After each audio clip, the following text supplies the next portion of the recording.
Hola y bienvenidos a Llamados a Servir, donde le traemos las historias detrás de las historias, un espacio donde exploraremos diversas e interesantes experiencias, éxitos y fracasos de agentes de ley y orden de alrededor del mundo. Les recordamos que parte de nuestro contenido podría ser de carácter gráfico para algunas personas. Y ahora aquí con ustedes Alex Ferrer. Buenas. José Vicente. Buenas noches y gracias por su apoyo. Y quien les habla, Roberto Hernández. Hoy estaremos conversando con Carlos Pérez, un fiscal federal retirado de la Oficina del Fiscal General de los Estados Unidos, la cual es parte del Departamento de Justicia y quien ahora está en práctica privada. Carlos ejerció como fiscal federal en San Juan, Puerto Rico, en Orlando, Florida y también en Colombia durante los años 90 como asesor legal y enlace en la Embajada Americana. Carlos, bienvenido y gracias por aceptar nuestra invitación para estar aquí con nosotros conversando un ratito. Muchas gracias por la invitación. Para mí es un placer y honor estar con agentes del orden público, activos y retirados. Exacto. Y algo que nosotros, ¿verdad?, hacemos es que siempre terminamos trayendo un punto de vista distinto en algunas de las cosas que discutimos, algunos de los temas que nosotros cubrimos. Y esta vez tenemos la oportunidad de ver algunas cosas posiblemente del lado, ¿verdad?, de un fiscal, no solamente de cómo los policías vemos las cosas, porque obviamente los casos de nosotros son perfectos y no necesitamos un fiscal ni un abogado que nos ayuden con nuestros casos. Pero sí, me alegra que nosotros tenemos la oportunidad de traer a distintas personas, ¿verdad?, que nos puede dar distintos puntos de vista en distintas cosas. Pero cuéntanos, Carlos, ¿de dónde tú eres? Yo soy de Puerto Rico, nací en Puerto Rico, me crié en Puerto Rico, estudié bachillerato, escuela de leyes en Puerto Rico e hice una maestría en Derecho en George Washington, en Washington, D.C. Oh, ok. Y entonces, ¿de qué parte de Puerto Rico eres? ¿Dónde te criaste? Y eso? Yo soy de la parte sur de Puerto Rico, nací en Guánica. Viví ahí hasta que tenía 13, 14 años y luego nos mudamos a San Juan. ¿Tú sabes dónde es Guánica? No. Yo tampoco. ¿Dónde queda eso? Ay, Dios mío, estos jíbaros son algo serio. Si fuéramos jíbaros, supiéramos dónde es. Alex, ¿tú sabes dónde queda Guánica? Para el sur. ¿Dónde queda Guánica? Es que estos agentes ahora jóvenes lo único que creen es en GPS. Por eso es que no encuentran nada. No, Guánica es en la costa suroeste de Puerto Rico. Por la Palguera. Okay. Correcto, al este de la Parguera. Y la fama que tiene Guánica es que fue el pueblo que en el 1898 los americanos entraron por Puerto Rico el 25 de julio de 1898. ¿Por Guánica fue que entraron? Por Guánica, sí. El punto de la invasión fue por Guánica y el otro punto de invasión fue por San Juan. A mí nadie me dijo que esto iba a ser clase de historia. Yo vine a hablar otros temas. Siempre algo diferente. No. Siempre se aprende algo. No, yo no sabía eso tampoco. A mí me gusta leer y me gusta la historia, pero... No, te colgaron esto. Te colgaste, Robert, te colgaste en historia, amigo. Bueno, en historia de Puerto Rico me colgué. Olvídate, estás colgado. Olvídate. Y entonces, dijiste que viviste hasta los 13, 14 años. Sí, señor. Y entonces, ¿de ahí a dónde te mudaste? En Atorrey. Allí estuve hasta que terminé high school. De high school fui a estudiar en el colegio de Mayagüez. En el RUM, un bachillerato en ingeniería política, o sea, ciencias políticas. Y de allí pasé a la Facultad de Derecho de la Católica en Ponce.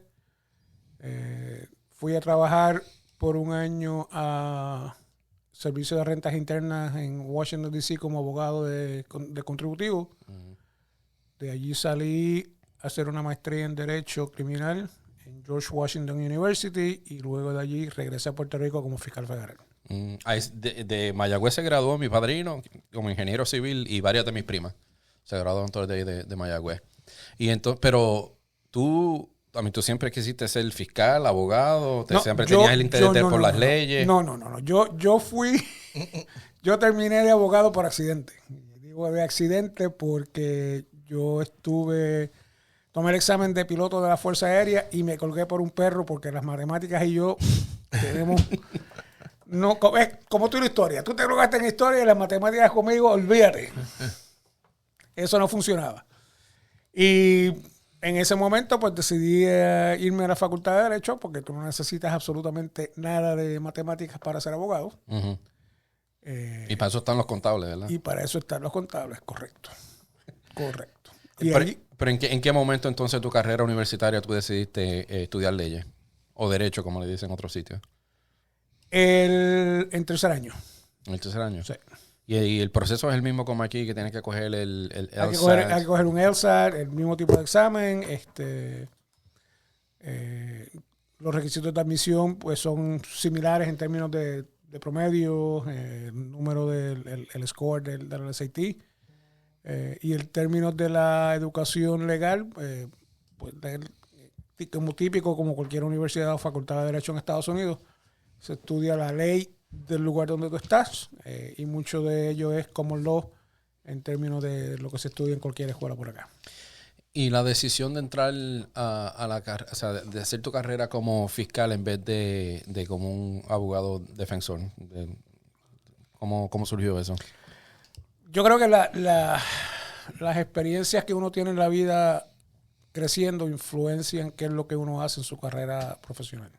Estamos de acuerdo en eso. Y yo vi mucha gente de mi edad, amigos míos, de escuela elemental, escuela intermedia, high school, universidad, que cayeron víctimas de drogas.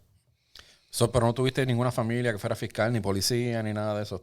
Solamente el esposo de mi tía era policía. Okay. Y mi papá que estuvo en el ejército 2 años. Okay. Pero fuera de eso no había absolutamente nada de abogados en la familia o policías, excepto el esposo de mi tía. Okay. Entonces tú dijiste que te graduaste y fuiste a trabajar para rentas internas en Washington como abogado contributivo. Okay. Entonces, ¿cómo llegó la decisión y cómo fue el proceso entonces de entrar al Departamento de Justicia, a la oficina del fiscal? Okay, una vez yo salgo de rentas internas, hago la maestría en Derecho Criminal. Eso fue lo que siempre me interesó a mí cuando estudié leyes. Uh-huh. Y las posibilidades que tenía era de regresar a Puerto Rico como fiscal federal, fiscal estatal, o quedarme en Washington, D.C. A través de un programa del Departamento de Justicia. Y en ese momento me llamaron de Puerto Rico para una entrevista y empecé a trabajar en Puerto Rico como fiscal federal. Okay. ¿Y cómo fue esa experiencia? Cuando uno entra a la oficina del fiscal federal, lo asignan como por lo regular, un fiscal del estado aquí lo empiezan en los casos menos graves. Uh-huh. Y poco a poco a los delitos graves, tráfico de droga, homicidio, cosas así. Dependiendo del distrito es similar, pero en algunos distritos te empiezan en la sección de apelaciones, en otros distritos te empiezan en la sección de delitos generales. En Puerto Rico era como inmediatamente tú entrabas al campo de batalla. En Puerto Rico te asignaban a la unidad de litigios generales. Pero antes de eso, la pregunta tuya era civil o criminal. Según la entendí. Uh-huh. Cuando tú solicitas, tú pides dónde es que tú quieres ser asignado. O división criminal para casos criminales o división civil para ver casos civiles. En algunos sitios te contratan como fiscal. Tú puedes expresar cuál es tu preferencia, dónde quieres estar, pero la oficina decide dónde te van a asignar basado en las necesidades de la oficina en ese momento. En Puerto Rico yo empecé en la sección de litigios generales y ahí tú empiezas pues manejando los casos, como tú dices, ciertos tipos de casos menos graves. Porque la jurisdicción federal es limitada comparado a lo que se hace en la corte estatal. Uh-huh. Se hacían muchos casos de inmigración, no porque era el más nuevo en la oficina, sino porque era un número excesivo de casos donde todos los fiscales hacían ese tipo de casos. O sea, había como una rotación y todo el mundo tenía que pasar por ahí. Había una rotación y todo el mundo hacía... ¿Qué año fue esto, Carlos? Yo empecé en Puerto Rico en el 1988 como fiscal federal. Ok. Y bueno, es que dentro de Puerto Rico se ha movido bastante droga, ¿no? Se mueve droga en Puerto Rico. Y yo sé que Sí. eventualmente tú llegaste a esa división.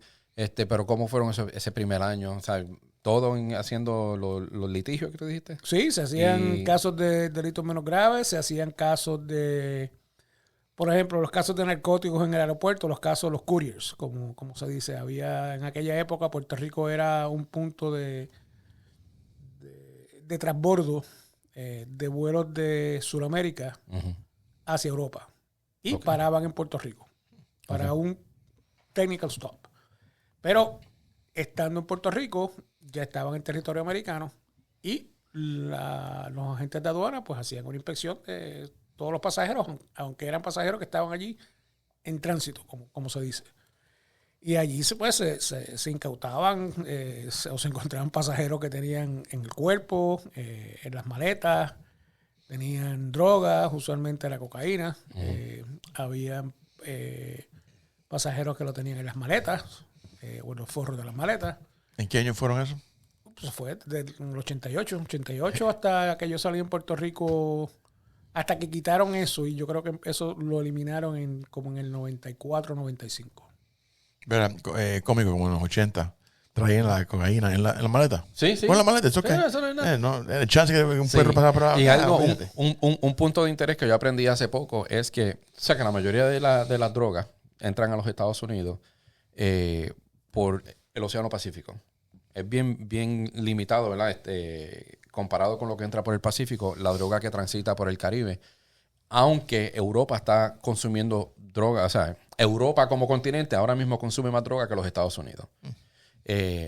Pero solamente el 10% de las drogas que vienen de Sudamérica hacia los Estados Unidos pasan por Puerto Rico. Y de ese 10%, el 10% se queda en la isla. Y con todo eso en Puerto Rico cogen kilos de cocaína y como si, ¿sabes? Como unas cantidades grandes. Pero tú dijiste que lo quitaron. Quitaron esa... Exacto, los vuelos de transbordo ya no se hacen a través de Puerto Rico, se hacen algunas líneas lo hacen a través de Miami, o ya lo hacen directamente desde Sudamérica directo a Europa. ¿Y por qué lo quitaron en Puerto Rico entonces? Entonces, decir que hay más razones económicas en términos de las aerolíneas, combustible, ese tipo de... Un caso interesante de esos de interdicción en el aeropuerto fue... De hecho, yo tuve el caso. Un individuo que cuando está bajando del avión, los inspectores de aduana lo ven como que estaba caminando cojo y que estaba con dolor. Lo sientan y de momento el oficial que tenía el perro, no es que lo va a pasar el perro sino que está caminando por el individuo, va a seguir, y el perro se sentó. El tipo le habían insertado en los muslos. Yo he escuchado, no sé si es el mismo, pero he escuchado. Ajá. Le insertaron en los músculos, creo que medio kilo de cocaína en cada muslo. Oh my God. Cada muslo, mi pana, brother. ¿Qué clase de dolor? Y lo cosieron. Y el dolor que tenía era por la incisión y la infección que ella tenía. Ay, Dios mío. Seguro por 100 pesos. No, es que tú no me puedes pagar suficiente a mí para que me dé un tabo así en las piernas. Mira, deja eso. Y entonces, ¿y cómo fue entonces progresando la carrera tuya como fiscal así en Puerto Rico, que empezaste con esos casos y eventualmente? De allí seguí trabajando con la DEA en casos de hand-to-hand sales, como dicen. De mano a mano, transacciones de mano a mano. Transacciones de mano a mano, 1 kilito por aquí, 5 kilitos por allá. Después empecé a trabajar con aduana los casos de interdicción aérea, que eran los famosos airdrops que pasaban en Puerto Rico, aviones que venían desde Colombia. Hacían el airdrop en la costa sur o aterrizaban en algún aeropuerto de la costa sur en Puerto Rico por la noche. ¿Aeropuerto o pistas? Aeropuerto. Aeropuerto.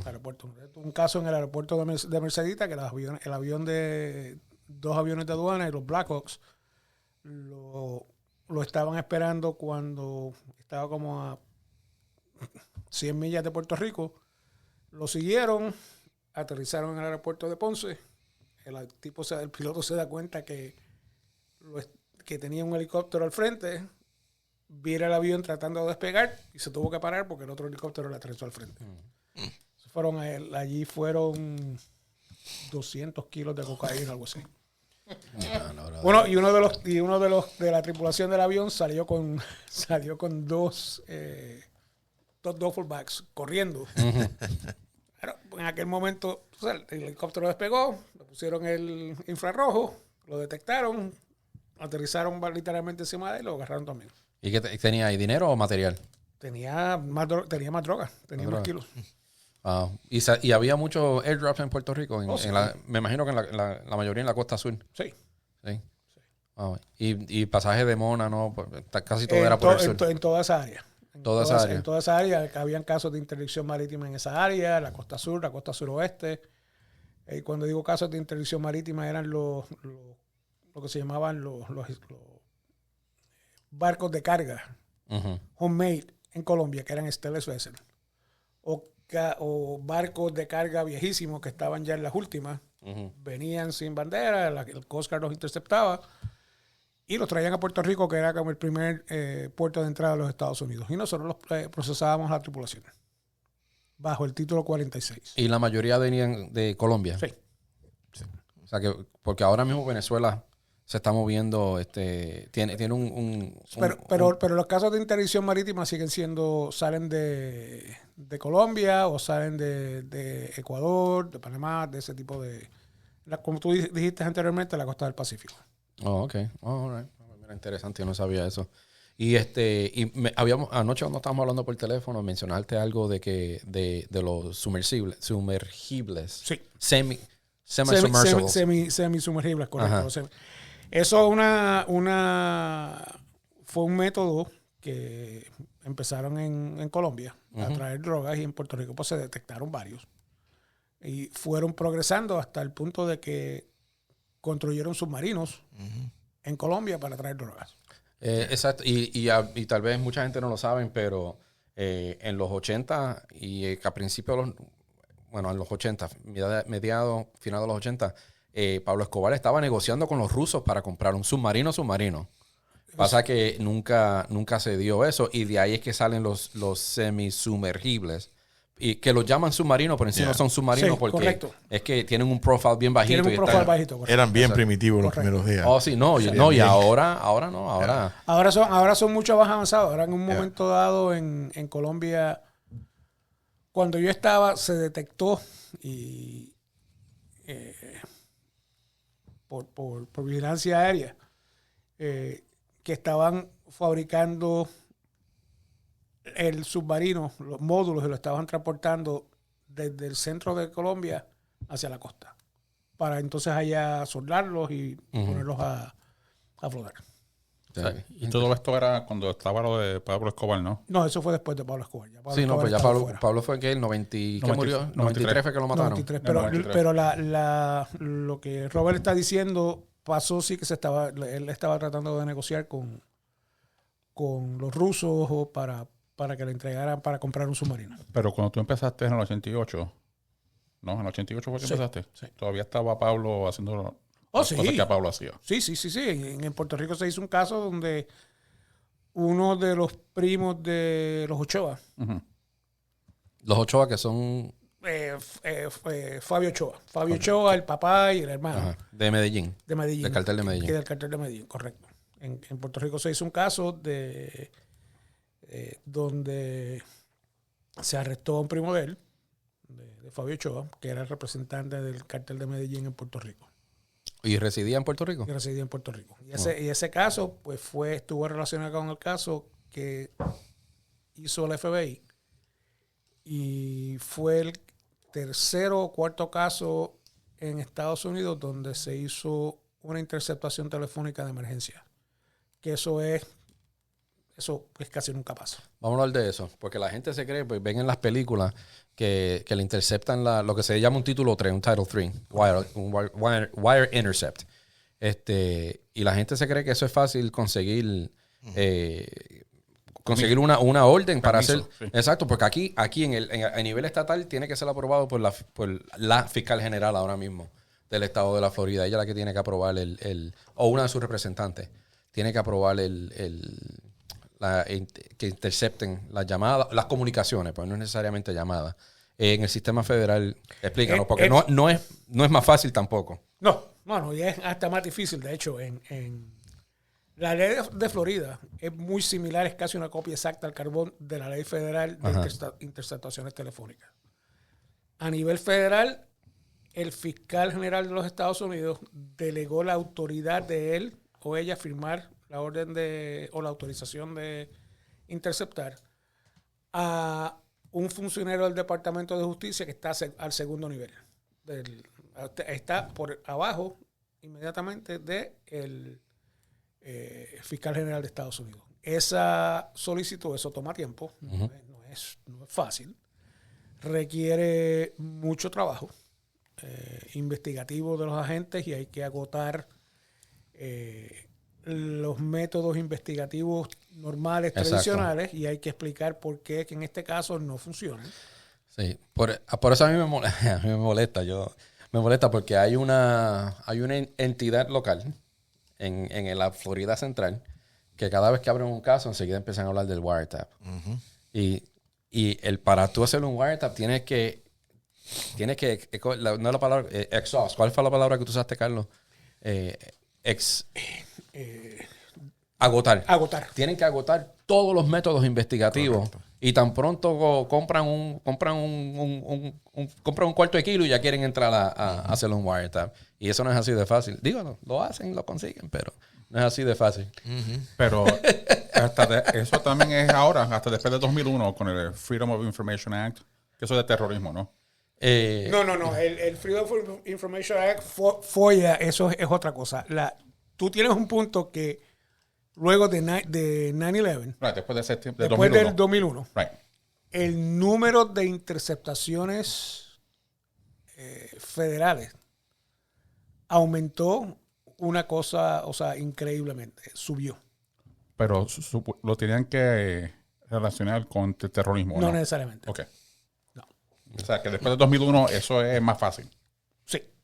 Okay. Sí, por el Patriot Act y un montón de cosas. Muchas cosas cambiaron en el 2001. Sí, para propósitos de terrorismo, sí se hacen interceptaciones telefónicas federales por investigaciones de terrorismo, pero a nivel federal existe otro tipo de interceptación que es para casos de espionaje o casos que envuelven extranjeros que no son U.S. persons, que se llama FISA, que es FISA, el Foreign Intelligence Surveillance Act. Exacto, que se rige por el DIOG. Correcto, ¿verdad? sí. Que es el DIOG. Domestic Intelligence Operational Guideline. Correcto. Exacto. Okay. Me acuerdo todavía. Me acuerdo un poquito. Es parte. Es parte del proceso. Exacto. Entonces, sabemos que conseguir un título 3 no es fácil. No es fácil, requiere mucho trabajo. La belleza, como dicen, the beauty of a wiretap, es que los que están cometiendo el crimen se meten ellos mismos presos. Exacto, sí.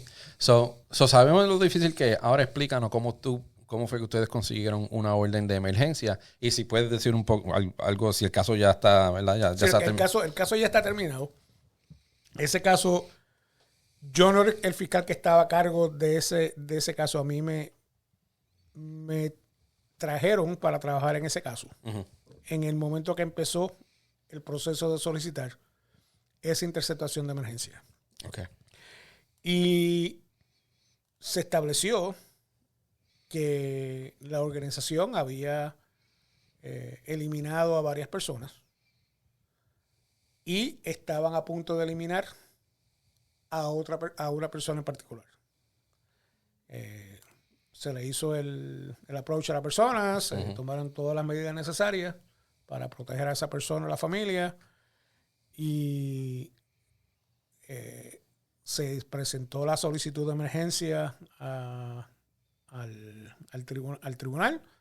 El tribunal accedió, firmó, y el Departamento de Justicia a los 3-4 días entonces aprobó la aplicación, la solicitud. ¿Qué organización fue esa? Una organización de droga, Sí, una organización de drogas. Ahí estaba, era una organización que estaba basada en Loíza, Carolina. Estaba envuelto, el suplidor principal era el cartel de Medellín y ahí fue que se identificó al primo de los Ochoa. Ese caso también resultó que cuando se hicieron los arrestos, en un condominio en Isla Verde encontraron en los ductos del aire acondicionado $6 millones en efectivo. Oh, wow. Cogiendo frío. Cogiendo frío, sí. Cold hard cash. Por lo menos no se dañaron con la humedad. Exacto, sí. Sí, porque Puerto Rico es bien húmedo también. Sí. Wow. Y entonces, ¿cómo tú fuiste progresando para entrar entonces a los casos criminales? Me imagino que no solamente casos de narcóticos, pero también viste, no sé si algún momento te tocó bregar con algún caso de corrupción pública. Sí, en Puerto Rico antes de llegar a ese caso de droga, yo había hecho casos de interdicción marítima, interdicción aérea, había hecho un caso de lavado de dinero, había hecho un caso de corrupción, y el caso de corrupción, entre los casos de corrupción que hice, hubo uno que era un policía de Puerto Rico que estaban exportando hacia la República Dominicana automóviles robados. Oh, ok. Y en aquel momento existía un ferry que salía de Mayagüez hasta la República Dominicana y ahí era que lo llevaban.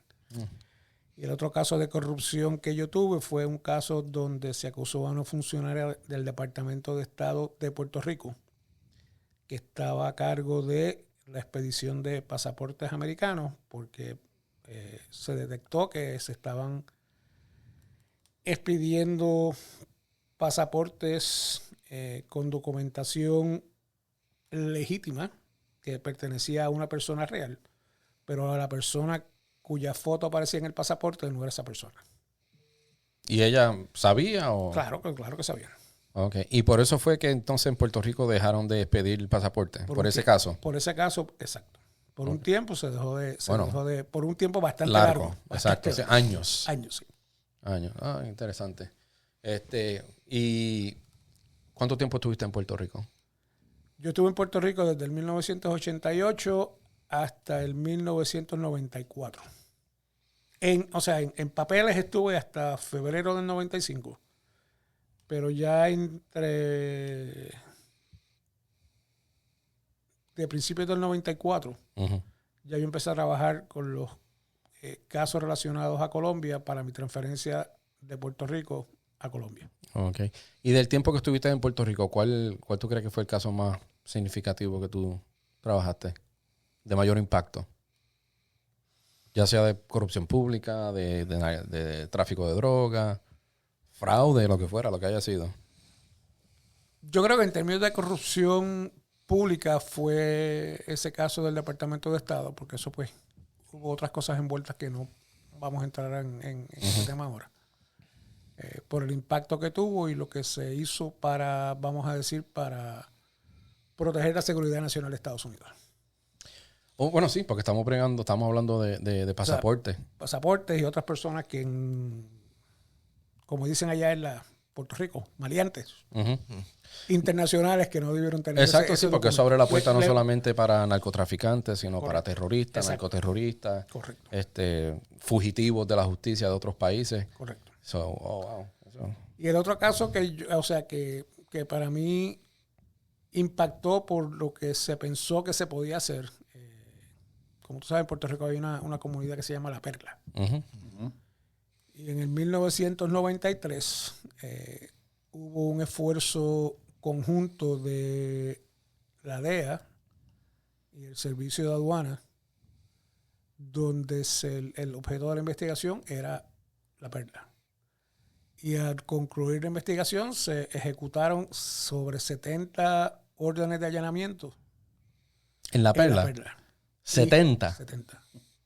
Para los que no conocen, bueno, los que han visto el video de Luis Fonsi, ¿cómo es que la canción esa? Despacito. Despacito. Ese video se grabó en La Perla, Puerto Rico, ¿verdad? La Perla ahora es un destino turístico. Ya, te iba a decir. Ahora. La pasada fuimos. Pero antes de eso, La Perla, la policía no se metía a La Perla. Tenía que pedir permiso a la policía para No, poder ahora en entrar a la pelea. restaurantes puedes ir allá a comer abajo, tomarte fotos en la No, esquina. muchachos, sí, ahora lo tienen pintadito. Y la cosa es, lo interesante de la perla es que es en el centro, no solamente es chiquitito, sí, es en el mismo centro del área turística de Puerto Rico, al lado del morro, Yeah. cerca Del de la morro, al final del morro tú puedes mirar para allá y ves todo el caserío. Exacto, tú ves la gente el mirándote. cementerio y ahí ves la perla. Y está cerca del Capitolio, está cerca de la fortaleza, que es la residencia del gobernador. Que espérate, que yo te voy a enseñar que yo sé de historia. Anda. La fortaleza, que es la residencia ejecutiva del gobernador de Puerto Rico, es la mansión ejecutiva de más antigua en uso continuo en las Américas. Yo sé de historia. Eso fue porque te lo leíste ayer, la placa que está al Eso frente no, de eso la- fue un calendario que saqué los otros días y lo decía. Eso lo leyó en Snapchat o algo así. Yo Sí, no sí, sé. eso es alguien que yo sigo por ahí en las redes sociales que habló de eso los otros días.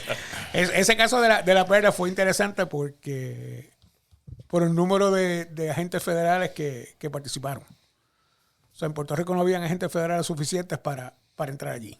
Y se trajeron agentes federales de varios estados, se trajeron varios equipos de SWAT, se trajo el equipo de operaciones especiales de los Marshals, trajeron helicópteros que no habían en Puerto Rico, se usaron todos los helicópteros de la policía, se usaron todos los helicópteros de aduana, habían aviones, bueno, eso era como si fuera una invasión y ese fue el primer caso donde se ocupó por las fuerzas de orden público, como dicen, un área residencial. Y luego de eso empezaron entonces a ocupar caseríos, los Public Housing Projects en Puerto Rico. Los residenciales donde públicos. Los residenciales Yeah. públicos, donde entonces habían policías al frente para controlar el acceso. Sí, porque pues, en aquel tiempo la perla era el más malo, pero habían otros. Oh, claro. No, muchachos, tienen Hay Lloren muchos. Torres. Yeah. Allí yo me crié ahí al lado de Monteatillo y de Montepark y todo eso. Pero la Es perla como- siempre cogía la fama. Cogía la fama de ser el peor lugar. Y es como en todo, o sea, en todo vecindario, como dicen. Hay gente buena y gente que está metida en cuestiones que no deben estar metidas. Exacto, Y- sí. Y le hacen, pues, le dan mala reputación al lugar. Es como cuando nosotros estamos aquí en Orlando, pues, hay áreas de Orlando donde lamentablemente los maleantes la controlan y en Exacto. realidad tienes a las abuelitas, las mamás, Sí. los nenes que van a la Mira, escuela todos los Taylor días y no se Park. hace. Mi mamá es retirada de la Policía de Puerto Rico, era una empleada civil de la Policía de Puerto Rico. Y la oficina de ella quedaba hacia Nemesio Canales. Y las ventanas tenían rotos de balas del caserío que le soplaban al cuartel general desde Y el lado de había, allá. y había un caserío, un cuartel en Puerta de Tierra en San Juan, que del residencial público cruzando la calle le disparaban y tuvieron que ponerle una puerta de prueba de balas de metal. Y Monteatillo y... ¿Cuál es el que estaba al cruzar la calle? Monteatillo y el caserío que estaba al cruzar la calle en la 65. Sí, Se disparaban de edificio a edificio por encima de la avenida. No, muchachos, olvídate de eso. Y, Carlos, nunca... porque yo sé que... Y esto era antes de, ¿verdad? de tu ser fiscal y eso. Que en Puerto Rico hubo... en los años 70, a principios de los 80, hubo bastante actividad de algunos grupos terroristas, macheteros, para ser Sí, específico. Para esos años que tú estuviste allí, no, porque Filiberto Ojeda todavía estaba fugitivo cuando tú estuviste allí. No, Filiberto Ojeda lo capturaron y en el juicio de Filiberto ya yo era fiscal cuando Filiberto Ojeda estuvo en el juicio. ¿Cuándo fue que porque él murió en el 2005, Sí. si no me equivoco? El caso de Filiberto Ojeda, el juicio fue entre el 89, 90, entre el 90 y el 93. Yo te diría que entre el 90 y el 92, el primer juicio de él. Porque él estuvo fugitivo por muchos años. él Mira, estuvo- cuando lo mataron, él Sí, él estaba fugitivo. Él estaba fugitivo, Y correcto. para los que no saben, los macheteros, el Ejército Popular Boricua, es un grupo terrorista puertorriqueño y ellos fueron responsables por un ataque, se llamaba el Operativo Pitirre 2, se llamaba, y atacaron la base de la Guardia Nacional Aérea. antena. No, se fue Maravilla. Ah, that's right. Este, Centro Maravilla. ¿cómo se llama? La grande. Verde, la base de la Guardia Nacional Aérea en el aeropuerto de Isla Verde. Exacto. La volaron, pusieron explosivos a los A7. Sí, se me olvidó el nombre de la base ahora. La base Muñiz. Muñiz, exacto. Y ellos destruyeron aviones, tuvieron millones de dólares en daño. Pero también... Ellos también fueron responsables por el asesinato de varios marinos en Sabana Seca. Exacto. Que bloquearon la guagua que los estaba transportando del Housing Unit a la base y los emboscaron y mataron a varios. Y mataron 1 o 2 policías también. Sí. Y entonces también ellos fueron responsables por, en el momento, fue el robo más grande en los Estados Unidos, que se robaron 1.2 millones de dólares, algo así, de la Wells Fargo en Connecticut, en Hartford. Y eso fue, ¿sabes? Habían otro grupo que estaban haciendo Symbionese Liberation Army, estaban robando, y ¿cómo se llama? Weather Underground estaban robando también. Pero los macheteros hicieron bastante daño, bastante ataque. Y cuando Filiberto Ojeda lo mataron, lo celebraron en Puerto Rico como si el tipo fuera un héroe nacional. Sí. Y murió en una pesquisa del FBI. Sí, él murió creo que fue en San Germán. En unas montañas, ¿verdad? En una montaña de San Germán. Pero no tuviste... No, yo no tuve nada con los casos de terrorismo en Puerto Rico, yo no tuve nada que ver con eso. No. Y casos de pandillas. Como aquí en Puerto Rico las pandillas son distintas. Por lo regular las pandillas son más organizaciones de droga que como están... Eri Santos está hablando de las avispas, pero también hay otras organizaciones como... Yo sé que el Grupo 27 corría bastante de Lloren Torres. Y los grandes, los nietas en aquel tiempo. Exacto. Las gangas tú tienes razón en el sentido de que las gangas en Puerto Rico, el término de ganga como se utiliza aquí es diferente a cómo esas organizaciones funcionan o trabajan en Puerto Rico. En Puerto Rico es similar en el sentido de que son por áreas de vecindarios. Uh-huh. O es un grupo que se conocen en la cárcel o que por familia pues van de un lugar a otro, controlan un área en particular, pero tienen un cuartel general, por decir un residencial público, una urbanización, la esquina, en lo que sea. Uh-huh. Right? Pero no hay tal cosa como sucede aquí, que es un proceso de iniciación, uh-huh, como los Latin Kings o otro tipo de gangas que hay aquí en Florida o en Estados Unidos. Por definición, las pandillas en Puerto Rico, con la excepción del Grupo 27, ¿cómo se llama? Los Nietas, es lo que nosotros llamaríamos aquí una pandilla híbrida. Sí. Que no es lo que... nosotros las dividimos entre... transnacional, con afiliación nacional o híbridas. Híbridas sería la definición de lo que hay en Puerto Rico. ¿Algún tipo de organización así grande que te tocó trabajar?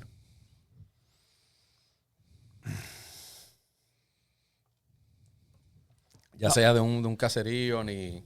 Yo te diría, o sea, lo que más se acerca a eso es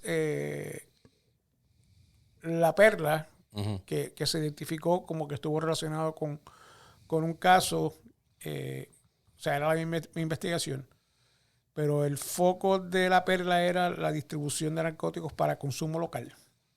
Allí mismo en La Perla. No, en San Juan. En San Juan. En San Juan. Y la otra parte de la investigación era la transportación de cocaína de Puerto Rico a Miami o a New York o a Filadelfia. Y entonces la forma que lo hacían era que había un pasajero que chequeaba las maletas. Uh-huh. Recuerda que esto pasa antes de 9/11. Sí. O sea que los mecanismos de seguridad eran un poquito diferentes, eran un poco más laxos. Había una persona que chequeaba la maleta, como Robert Rodríguez. Y Robert Rodríguez no se montaba en el avión, pero le daban a otra persona que iba de pasajero en ese avión los tiquetes para reclamar las maletas. Y en aquel tiempo, pues usualmente no se revisaban ni estaban comparándose. Uh-huh. Que la persona que recoge la maleta en la correa es el pasajero que la chequeó. Así que una vez pasaba la droga, la cogía la otra persona y cuál era lo que pasaba. Uh-huh. Si te cogían con esa maleta, no es mía. no es mía, me equivoqué. ¿Por qué? Porque la persona que voló chequeaba una maleta exactamente igual a la maleta que llevaba las drogas. Ok. Pero el original no volaba. Pero lo original al nombre de quien estaba No volaba. la maleta no volaba. Pero entonces, ¿qué? Tú dijiste que los de Medellín eran los que le suplían. No, los de Medellín le suplían a Loíza. ¿Quién le suplía a los de dónde? O sea, ¿de dónde? Los de La Perla, ¿de dónde? Usualmente la gente del cartel de Medellín. Usualmente en aquella época la mayoría de las drogas que llegaban a Puerto Rico eran del cartel de Medellín. Que se detectó en ese momento. Exacto. Pues te pregunto, porque dijiste que algunas iban para Miami y algunas iban para Nueva York. Pero Nueva York, hasta donde yo tengo entendido, en sí estaba controlado por Cali. No, ¿O no? eso no es cierto. ¿No? Eso no es cierto. Eso no es cierto. O sea, no era que estuviera controlado por Cali completamente, era que habían 2 puntos de distribución o 2 centros de distribución.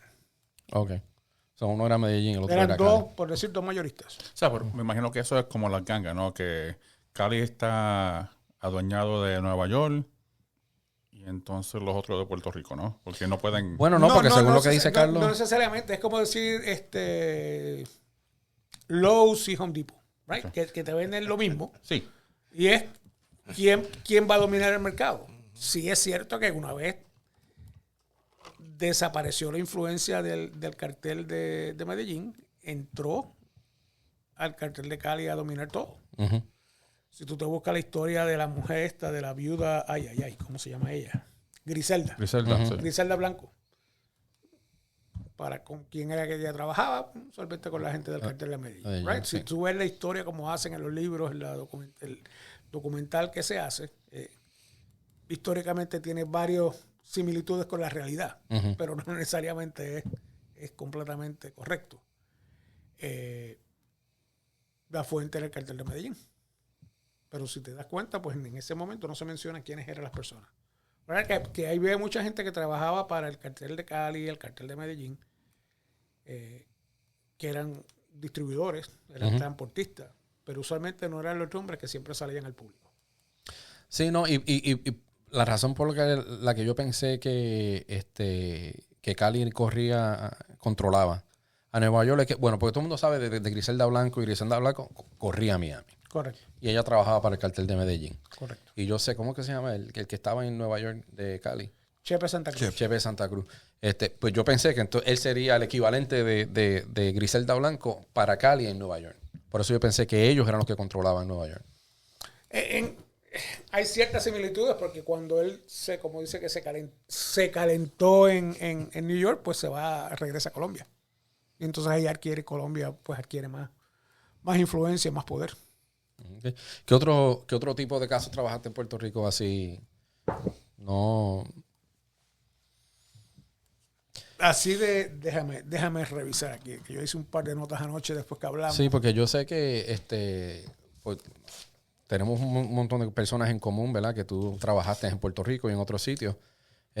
Y más tardecito pues queremos entrar en sí al tema, a la razón. De otras investigaciones que yo tuve en Puerto Rico fue investigaciones en conjunta que se hicieron entre Miami y Puerto Rico a través de la DEA, donde se estaban el foco de la investigación eran las mismas personas. ¿Por qué? Porque tenían operaciones en Puerto Rico o operaciones en Miami. Tenían actividades donde Puerto Rico era el punto de entrada de las drogas y se transportaban a Miami, y en Miami era que se hacía la distribución.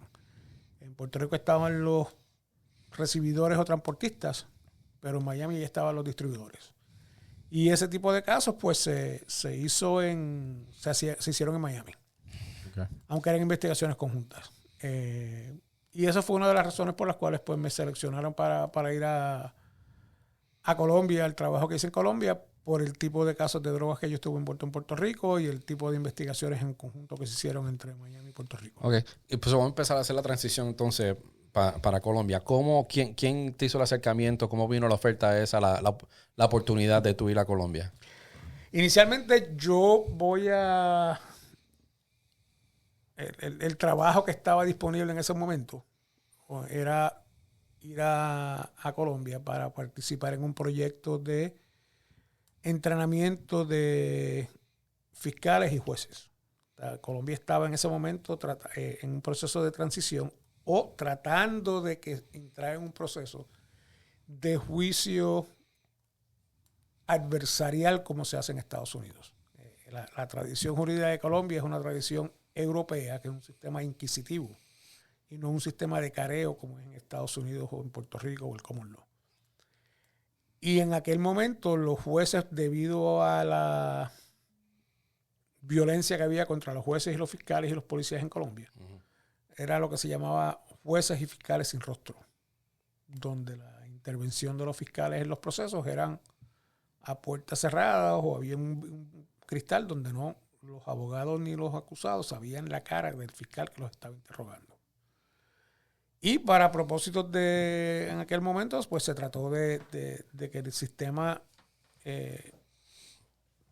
hubiese una transición al sistema adversarial, porque supuestamente es más efectivo, es más rápido para procesar los casos, porque los casos bajo el sistema inquisitivo no hay discreción en términos de los fiscales para decir este caso no lo acepto o este caso se cierra, sino tú tienes que seguir hasta las últimas consecuencias y puedes estar 5 años en una investigación de un caso y a los 5 años no hay pruebas para hacer nada. Pues tienes una persona preso 5 años cuando pudo haber estado bajo fianza. Okay. Eso es una de las razones que hubo para mejorar. Y no fue tan solo en Colombia, sino fue a través de Sudamérica completo que se hizo eso, desde México hasta Argentina. ¿Y qué año es esto ahora? Eso fue en el año, eso fue en el 93, 94, para ir a reportarse a Colombia en el 95. ¿Right? Voy a ese tipo de entrevistas y cuando llego a Puerto Rico, yo regresé un sábado y me reporto a la oficina el lunes y en la oficina me dice, mira, tienes que montarte un avión ahora por la tarde, tienes que ir a Washington de nuevo. Y yo, ok, pues vamos a Washington. Y allí pues me reuní con la gente de la sección de narcóticos y me ofrecieron la posición en Colombia. Y lo interesante del caso fue que la que era directora en ese momento de la sección de narcóticos, yo había hecho investigaciones en conjunto entre Miami y Puerto Rico. O sea que ya teníamos una relación profesional que nos conocíamos.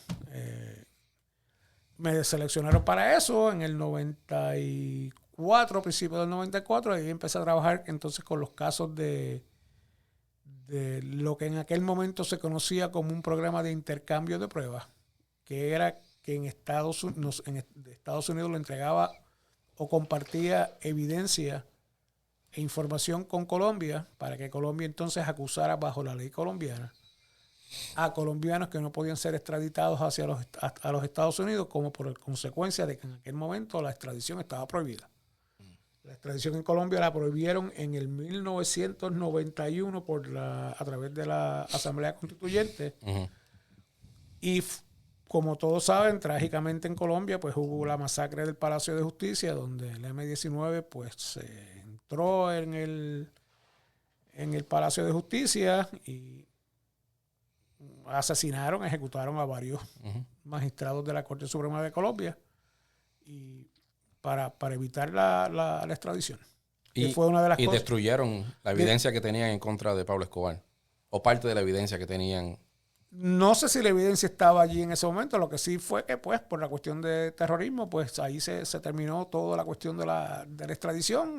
La Asamblea Constituyente, pues, fue convencida de que no pusieran la extradición de colombianos como una cuestión que se podía hacer y se prohibió como un derecho constitucional. Sí, pero yo tengo entendido que parte de la evidencia de los documentos que tenían en contra de Pablo Escobar los tenían también en el Ministerio de Justicia y que fueron destruidos por la M-19. Eso es posible, pero yo no me acuerdo si en aquel momento el Ministerio de Justicia estaba en el Palacio de Justicia. O donde atacaron. Sí.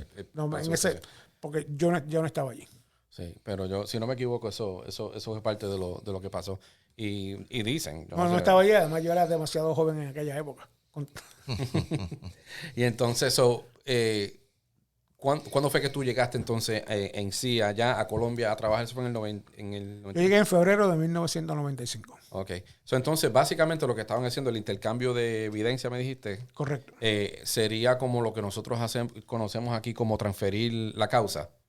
Que ustedes tienen evidencia de un crimen en los Estados Unidos y se usa esa Mira, evidencia. sí, es un concepto similar en donde como sucede aquí en Estados Unidos, que a veces hay PC casos transfer. que se llevan a nivel estatal o se llevan a nivel federal. Se busca dónde es el mejor foro Ujú. o el foro más conveniente para llevar cierto tipo de casos. Y eso pues tiene que ver con recursos o tiene que ver con el hecho de que las penas a nivel estatal o federal pues pueden ser diferentes o que se puede hacer más rápido el proceso de un momento a otro o que las reglas de evidencia pues no permiten cierto tipo de cosas a nivel estatal, pero a nivel federal se puede y viceversa, Y cuando fuiste a Colombia, ¿fuiste solo o con familia? con familia. Y cuéntanos de ese entrenamiento que te dieron en el Departamento de Estado para tu seguridad personal en Colombia. Ninguno, porque yo parecía... Aquí está la pregunta. Aquí está tu ticket. Hasta luego. Sí, nos vemos. Lo que yo te puedo decir es que en aquel momento, pues si había que salir corriendo, yo podía salir corriendo porque estaba mucho más joven, así que salimos corriendo. Pero eventualmente las cosas cambiaron, porque según la conversación que tuvimos anoche. Sí, eventualmente las cosas cambiaron.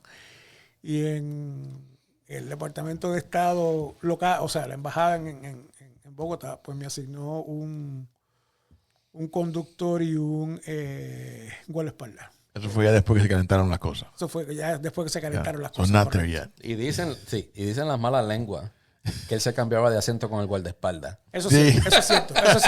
Eso es cierto. Por si había algo, a este le están pagando para que me proteja. Ay, Dios. Y entonces, ¿y cómo fue ese? La verdadera razón por la cual yo me cambiaba de asiento era porque cuando el conductor, y era el que yo me enviaba atrás, ese muchacho le ponía el pie en el pedal del freno y eso era, o sea, si tú ibas en el asiento de atrás, te mareaba. Yo prefería estar en el asiento de adelante y no me mareaba. Y entonces, ¿cómo fue ese ajuste de ir? Porque aunque hablan español, ¿verdad? Y todo, la cultura es distinta a la de nosotros. Es parecida, pero hay diferencias. ¿Cómo fue ese ajuste de vivir en Bogotá? Es una ciudad con bien, el tráfico es increíble en Bogotá, hay gente en todas partes, las motoras por todas partes. ¿Cómo fue ese ajuste? Cuando yo recogí el automóvil personal a la embajada para llevarlo al apartamento, yo solo iba por el carril izquierdo sin cambiarme de carril por cuestión de seguridad. A los 3 meses yo te diría que yo estaba ya manejando como un local. Que no es muy distinto como seguía en Puerto Rico, ¿sabes? Pero todavía en Puerto Rico seguíamos son más. No, pero allí en Bogotá se te cruzan las Sí, motoras. sí. No, Sí, muchachos, son una chavienda. Sí. Pero ahora, en términos, interesante la pregunta en términos culturales de la transición en términos personal. La cultura o el dialecto, la idiosincrasia de la costa colombiana Uh-huh. es muy similar a Puerto Rico. República Dominicana, Uh-huh. en ciertas partes, y Cuba. Sí, de eso, la tuya es costeña, ¿verdad? Tu esposa. Caleña. Caleña. Sí. La mía es rola, mi pana. Eso es lo que conoce es la ciudad nada más. Pero ella me ha dicho que los costeños son igual que nosotros. Sí, y hay algunos suenan hasta como nosotros. Sí, hay partes de que correcto. suenan como Eso, nosotros. eso es correcto. No como tú, Alex. Yo vine en una balsa, brother. Ustedes son los únicos que suenan como ustedes. Y los de ahora. ¿Tú Y dices los, eso, chico? oye, Qué bola. y los de ahora, olvídate. No, muchachos. Los de ahora, olvídate.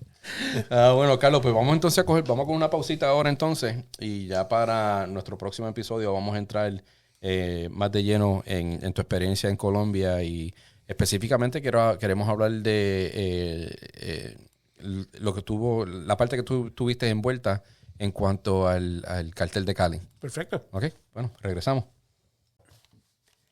Gracias por escuchar y recuerden nuestra página de Facebook donde nos pueden seguir, www.facebook.com, horizontal llamados a servir podcast. También nos pueden escribir a llamados a servir podcast @gmail.com con sus preguntas o sugerencias.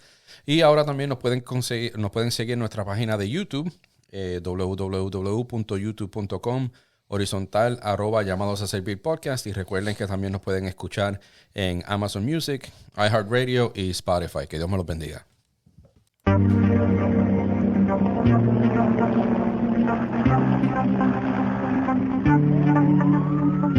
Bye.